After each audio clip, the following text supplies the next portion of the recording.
Zulfa Maharani baru saja sembuh dari COVID-19.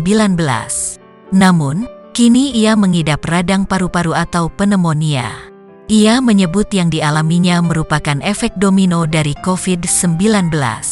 Sebab, sebelumnya tak punya riwayat pneumonia. Gua setelah selesai COVID-19 gue kena efek domino dan efek dominonya itu gue kena yang namanya pneumonia, ujar Zulfa Maharani dikutip tribunnews.com. Jumat tanggal 2 Juli tahun 2021. Padahal gue enggak punya penyakit itu, penyakit bawaan pun enggak ada, dan gue rasain efeknya sebesar itu, terangnya.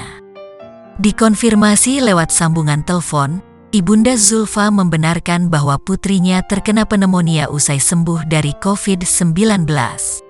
Ia benar kena pneumonia setelah negatif, hasil ronsen spesialis paru bilang ada virus ya, ujar Budiana Gustini kepada tribunnews.com. Zulfa alhamdulillah sudah sembuh. Dia 10 harian ya isolasi, sempat dirawat juga selama seminggu di rumah sakit di Bekasi, terangnya.